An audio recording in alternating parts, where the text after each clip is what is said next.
अस्सलाम वालेकुम, मैं हूँ हमाद सोहेल। आज एक बार फिर एक अहम मौज़ू के साथ आपकी खिदमत में हाज़िर हूँ।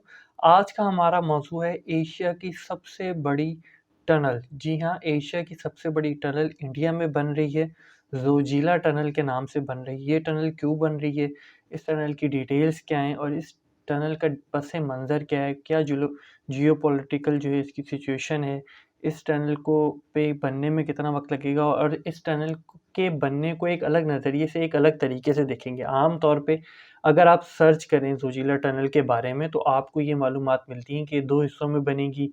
एक हिस्सा जो इसका बन चुका है 6.5 किलोमीटर का ज़ी मोड़ के नाम से और दूसरा ज़ोजिला टनल जो कि 14 किलोमीटर की है और 2026 में उसको मुकम्मल होना था।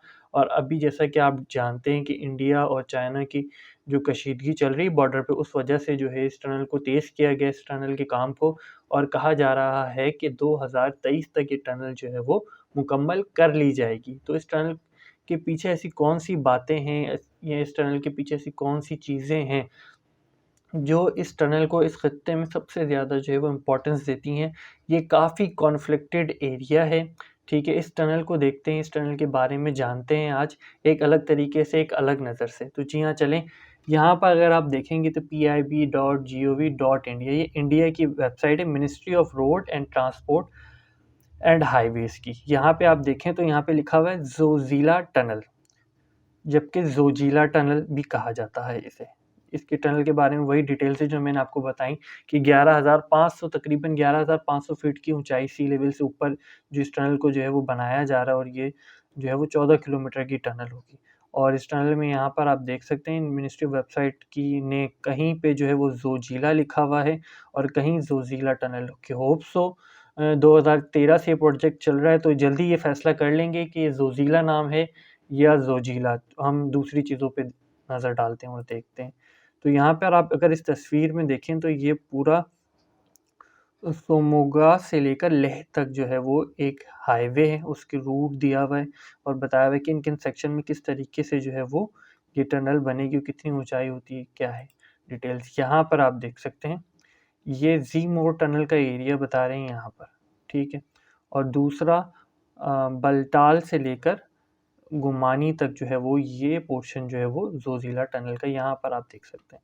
इसको ज़रा और नेक्स्ट स्टेप में खोलें तो ये 2013 में ये इंडियन कैबिनेट में ये जो मंसूबा अप्रूव हुआ, ठीक है? और आज जो है वो 2021 है और 2021 के बाद जो है 2023 को 26 में इसको कंप्लीट होना था, 23 को। असल में ये 2 पोर्शन में डायरेक्ट ज़ोजिला टनल नहीं बनाई जा सकती थी, उसके लिए एक सब टनल बनाई गई, जो ज़ी मोड़ के नाम से बनाई गई, ताकि जो है सर्दियों में असल में होता क्या है कि सर्दियों में जो है वो ये पोर्शन जो है वो 6 से 7 महीने के लिए बंद हो जाता है। तो इंडिया को काफ़ी ज़्यादा मसला होता है उस पोर्शन में जाने के लिए। तो उस पोर्शन को उसकी सारी डिटेल आगे देखेंगे कि क्या होता है। ज़ी मोड़ टनल को आप देख सकते हैं इस बारे में यहाँ पे आप गूगल पे जहाँ 6.5 किलोमीटर कहीं 6.4 किलोमीटर की इस टनल को जो है वो बताया जाता है। ये खोलते हैं यहाँ पर आप देखें। ज़रा ये वो पोर्शन है ज़ी मोड़ टनल का लेके सोनामर्ग तक जो है वो ये पोर्शन है। यहाँ पर आप देख सकते हैं। यहाँ से लेकर जो है वो यहाँ तक जो है वो ये पोर्शन है। और इस पोर्शन में वो ज़ी मोड़ टनल बनाई गई। यहाँ पर आप देख भी सकते हैं। और दूसरी टनल जो है वो इस रीजन में बनाई जाएगी। बलताल से लेकर जो है गुमरी तक जो है वो पोर्शन ये इस पोर्शन में बनाई जाएगी। यहाँ पर अगर आप देख लें ये ज़ोजिला हाईवे जो सर्दियों में जो है वो बंद हो जाता है, यानी कि इतनी ज़्यादा वहाँ पे बर्फ़ गिरती है, उस वजह से जो है ये पास बंद हो जाता है। तो बलताल से लेकर गुमरी तक जो है एक जो 11 किलोमीटर बनता है, इसी दौरान जो एक टनल बनाई जाएगी। यहाँ आप देख सकते हैं ज़ोजिला टनल ये इस जगह से जो शुरू हो रही है, यानी कि उनका कैंप वगैरह इस जगह पे, तो इस पोर्शन को जो है वो टनल से क्या करा जाएगा, कवर किया जाएगा ताकि सर्दियों में भी वहाँ जाया जा सके। लेकिन इतना वहाँ जाना क्यों ज़रूरी है और इसके पीछे की क्या चीज़ें, तो यहाँ पर ज़रा देखते हैं। बेसिकली असल वजह जो है वो ये है, श्रीनगर से लेकर लेह तक अगर आप जाएँगे तो 10 घंटे 21 मिनट आपको लगते हैं, ठीक है? और अगर हवाई जहाज़ से जाएँगे तो 1 घंटा लगता है। अब होता क्या है कि सर्दियों में ये पोर्शन बंद हो जाता है, तो श्रीनगर से लेकर लेह तक नहीं जा सकते और साथ-साथ कारगिल तक भी नहीं जा सकते। लेह तो आपने शायद पहले ना सुना हो, लेकिन कारगिल आपने बहुत ज़्यादा सुना होगा कि मोस्ट कॉन्फ्लिक्टेड एरिया है इंडिया और पाकिस्तान के दरमियान, और जहाँ पर इंडियन आर्मी भी मौजूद है और दूसरी साइड पे जो पाकिस्तान आर्मी भी जो है वो मौजूद है, और वहाँ तक असल में सर्दियों में सामान पहुँचाना बहुत ज़्यादा मुश्किल हो जाता है इंडिया के लिए बाय एयर ट्रांसपोर्ट। तो उन्होंने रोड का इंतज़ाम करने के लिए प्रोजेक्ट जो है वो बनाया है। अब यहाँ पर अगर आप देखें तो श्रीनगर से लेकर लेह तक इन्होंने जाना है, लेकिन कारगिल तक तो जाना समझ में आता है। लेह तक ये क्यों जा रहे हैं? लेह तक ये इसलिए जा रहे हैं कि ये पूरा रीजन इतना कॉन्फ्लिक्टेड है, वहाँ पर अक्साई चीन, इंडिया और चाइना की जो है वो जंग जो है वो चल रही है, और जंग कह लें या कॉन्फ्लिक्टेड एरिया है। वहाँ पे भी इंडिया का पहुँचना जो है वो बहुत ज़रूरी है। सर्दी में होता क्या है कि ये रूट पूरा कट ऑफ हो जाता है, और वहाँ पर जो है वो इंडियन आर्मी को बहुत ज़्यादा खतरा लाक होने के भी चांसेस होते हैं, और ट्रांसपोर्ट जो है वो बहुत ज़्यादा महंगी पड़ती है। तो इसके पीछे की और चीज़ें देखते हैं। अब यहाँ पर देख लें ज़रा सियाचिन। ये सियाचिन है, ये कारगिल है, ठीक है? और यहाँ ये श्रीनगर है, ये लेह है, और ये जो आप ये लेक देख रहे हैं इस जगह पर, इस लेक के बारे में नेक्स्ट स्टेप में मैं आपको बताता हूँ कि ये लेक क्या है। उससे पहले एक और चीज़ देख लें। सियाचिन का ज़िक्र क्यों करा है? तो सियाचिन का ज़िक्र इसलिए करा मैंने कि आप यहाँ पर देख सकते हैं, ये पाकिस्तान है और ये चाइना है। ये सियाचिन ग्लेशियर है।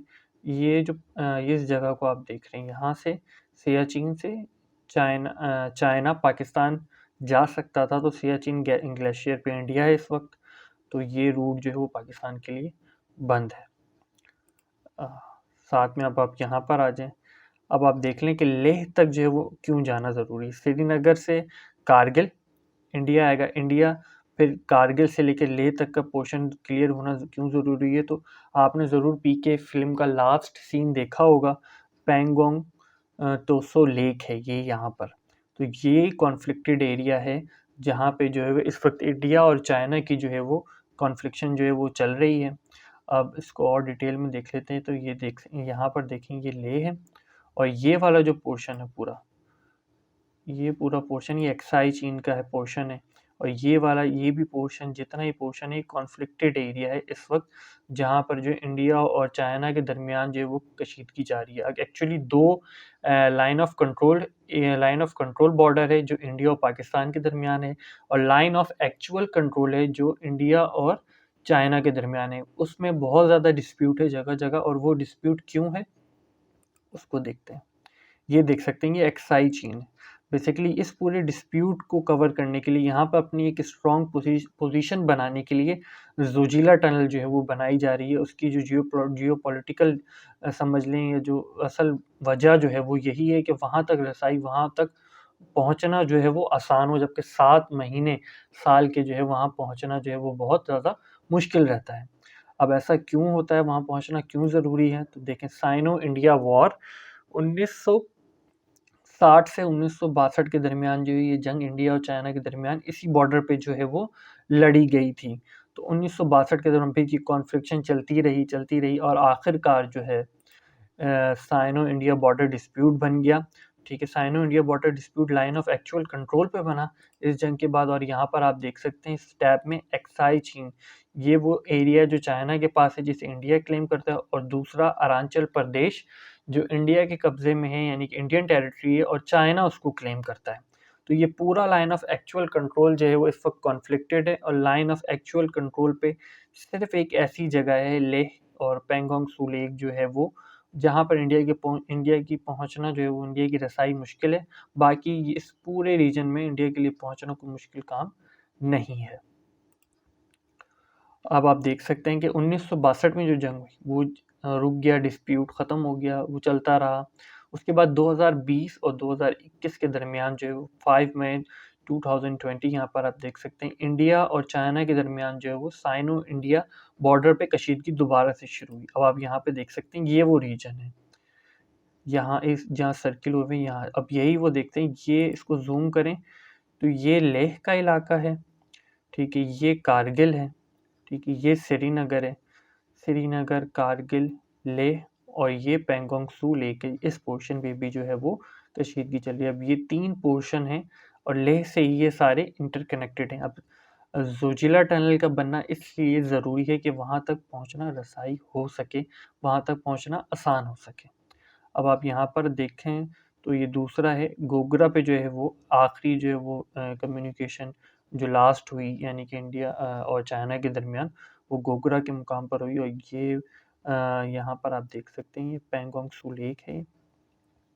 ये और इस पोर्शन पे जो है यानी कि इतना बड़ा जो ये पूरा पोर्शन है ये कॉन्फ्लिक्टेड पोर्शन है। अब आप साथ में कुछ और चीज़ें देख लें कि इसको 2026 में कंप्लीट होना था, 2023 तक में इसको कंप्लीट कर लिया जाएगा। ये उस हवाले से जो मैंने बताया था, ये उसकी न्यूज़ है और ये अल जज़ीरा की पूरा एक आर्टिकल है जो ज़ोजिला टनल के बारे में 4 अक्टूबर 2021 को आया।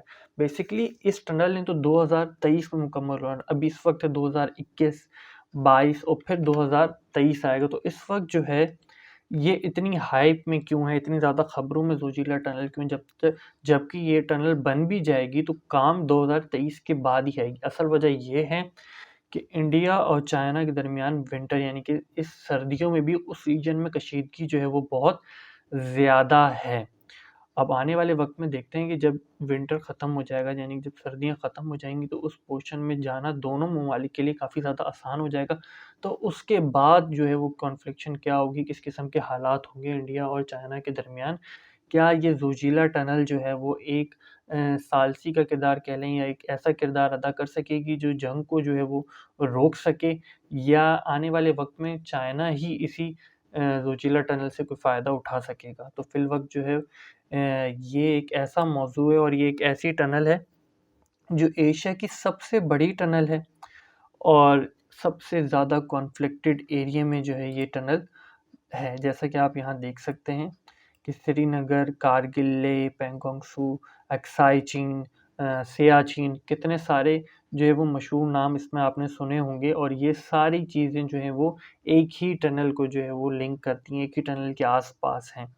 तो आप जान चुके होंगे अब तक मैं इस चैनल को बताने के इन सारी वीडियो को, इस सारी बातों को बताने का मकसद यही था कि इस मौज़ू को जो है वो आप देखें आने वाले वक़्त में जो है वो किस तरीके से जो है ये मौज़ू उभर कर आता है। फ़िलवक़्त के लिए सिर्फ़ एक अलग नज़रिए से, एक अलग तरीके से जो है वो इस टनल के बारे में मुझे आपको बताना था। नॉर्मली तो आप इस टनल की डिटेल क्या बन रही है, कैसे बन रही है, तो आप कहीं से भी जान सकते हैं। इसके पीछे की वजहें क्या हैं, इस टनल को बनाना क्यों ज़रूरी है और कई सालों पहले ऐसा क्या हुआ जो आज इस टनल की इतनी अहमियत है। उम्मीद करता हूँ कि आपको मेरी बात समझ आई होगी। इस पे गौर-व-फ़िक्र करें। फ़िलवक़्त के लिए इतना ही। इस फ़कीर को अपनी दुआओं में याद रखिएगा। खुदा हाफ़िज़ व नासिर फ़ी अमानिल्लाह।